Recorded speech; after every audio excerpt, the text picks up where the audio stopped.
Hey guys, and welcome to Relationship Chronicles. Today we have a cheating revenge story from one of my subscribers that I will walk you through with, and afterwards I'll give my opinion and advice to this subscriber on how to deal with this situation. Here we go. Feel it a false restraining order and threatened to kill me. Okay, let's dance.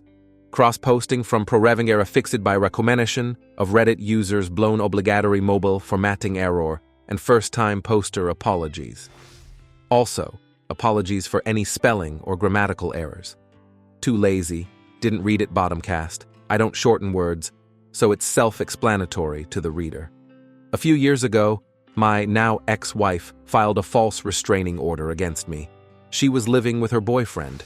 We were getting a divorce and another state at the time, and had decided that a false restraining order was an excellent way to be awarded full possession of the vehicle I had purchased. We only had one key to the vehicle, and she was in possession of both the key and the vehicle. This is important later.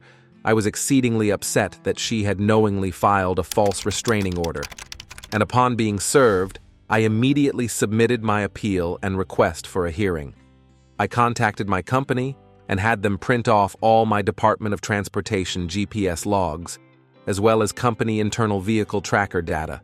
I also printed out my personal GPS tracking data from the navigation system I was using.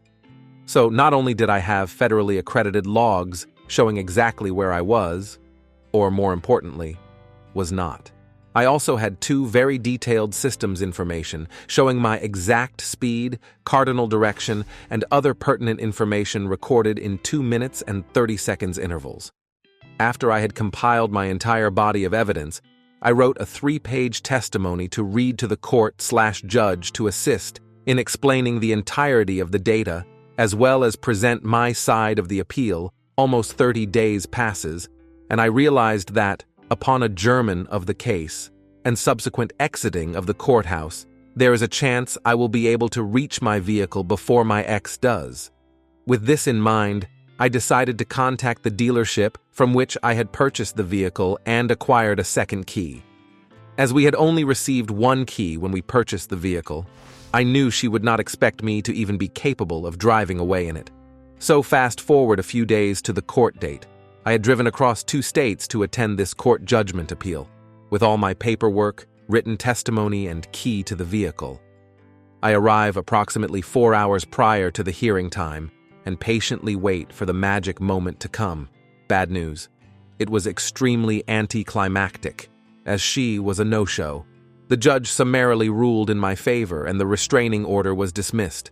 The judge then asked if I had anything further for the court, and if not, I was free to go. So I very politely asked me, "Your Honor, it is my understanding that the restraining order/POA is lifted." Judge: "Yes, ma'am. Me.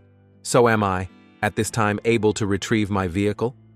Judge: "Ma'am, as the judge of this courtroom, I am unable to provide you with any form of legal advice." Me? Oh, okay, I'm sorry.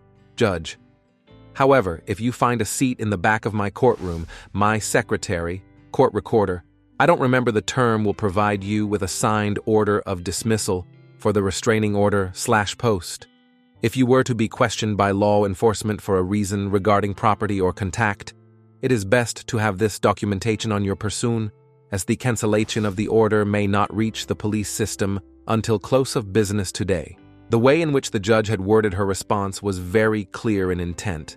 She could not specifically tell me I was good to retrieve my vehicle, but she was taking the extra time to provide me with the paperwork that gave me a legal opportunity to retrieve my vehicle.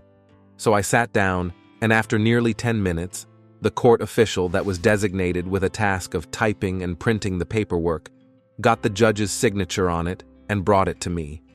As I put it in my binder of other paperwork and turned to leave the courtroom, the judge called out to me, "Judge Mrs. BTK to 16, me turning in mild surprise. "Yes, Your Honor." Judge with a devious smile. "Good luck." Now I had to formulate a plan.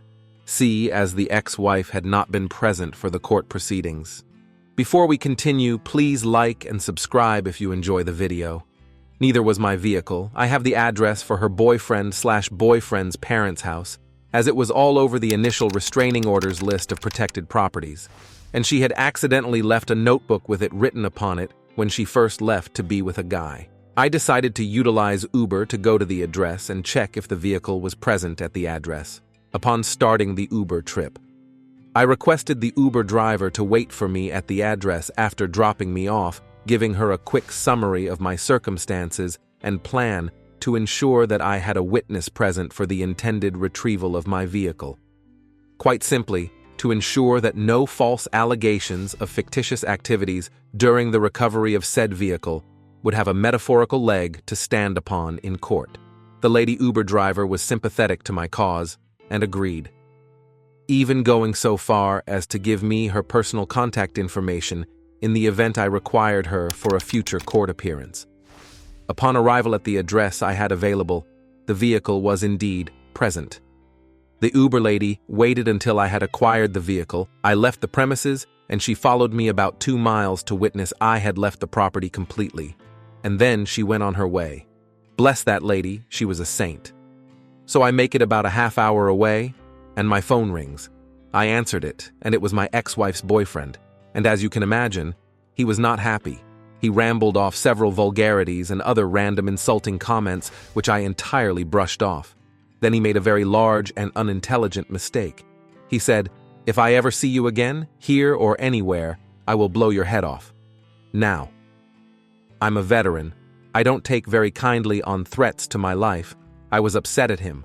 I was upset at her, and I was just handed a gift-wrapped means of complete and utter destructive revenge. I immediately hung up with him and dialed 911 to report a verbal threat on my life. I headed to the parking lot of a local big box store to meet the responding officer and ensured I didn't leave until I had a case number, attached written statement, and the reporting officer's identification information. I completed my trip to my home state and the following Monday.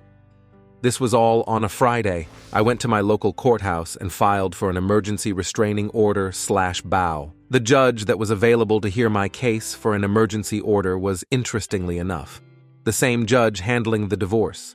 She listened to the case I provided, review the police report information I provided, and issue the requested emergency order. Doesn't sound like a pro-revenge, does it? Well, my ex-wife was living with a guy in his parents' basement. The restraining order/pro issued by the judge protected myself, my property, and my spouse from him. See, we were still legally married, so I was legally able to list her as protected party. When the restraining order was served, he couldn't be within 600 feet of my now ex-wife, as she lived with him in his parents' basement. He wasn't the one that had to leave, she was, but she no longer had my vehicle. She lost her brand new job. She wasn't able to get to school, so she failed her college course but was stuck with the student loans for it anyway. She was now homeless, vehicles, jobless, kicked out of college for non-attendance, penniless, as she is atrociously bad with finances. And to top it all off, she was nearly 4 months pregnant with his kid. Morale of the story: don't piss off a lesbian veteran. I don't like to play FCK play games. I will go out of my way to avoid playing FCK games. I will bend over backwards to make sure I don't have to play a CKFCK games. But if you force my hand into playing aforementioned FCAF games, I will not be the one that loses the game. Which is something I told her verbatim on our 3rd or 4th day. Guess she forgot load a lazy, didn't read ex-wife, tried to play stupid FCAF games, misusing the legal system. She wound up homeless, jobless, vehicle, less kicked out of school, and was pregnant with her boyfriend's child. To boot, footnote if anyone wants to use the story of my experiences for any purpose. You're welcome to Purple Heart Edit 1. Wow, my very first post gets the gold coin. Thank you very much, anonymous Reddit person.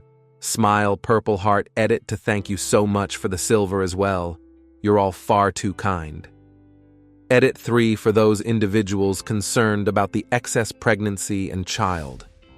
I was not aware she was pregnant at the time. To my knowledge, she was able to make it back to her home state, and us living with her mother raising the child to the best of her abilities. I've heard she has a total of 3 kids by 3 men. So her whole, I'm a lesbian, and yes, I married a woman, blah blah blah, was just for show for social justice points. I don't know. Not worth my time to even think about. Edit for 2 golds and a silver. You are all the way to kind. Let's move on to my thoughts and advice for the person that is dealing with this problem. In this riveting tale of legal maneuvering and personal resilience, the protagonist brilliantly turns the tables on an unjust restraining order. Armed with meticulous evidence, strategic planning, and a touch of poetic justice, the storyteller not only vindicates themselves, but orchestrates a series of consequences for those who sought to manipulate the legal system, a powerful narrative showcasing resourcefulness and determination, ultimately delivering a satisfying lesson in karma. I wish you the best of luck moving forward. Thank you all for taking the time to listen to today's stories. If you enjoyed listening, please feel free to like and subscribe if you haven't already. Also comment below with your thoughts on what happened. Take care.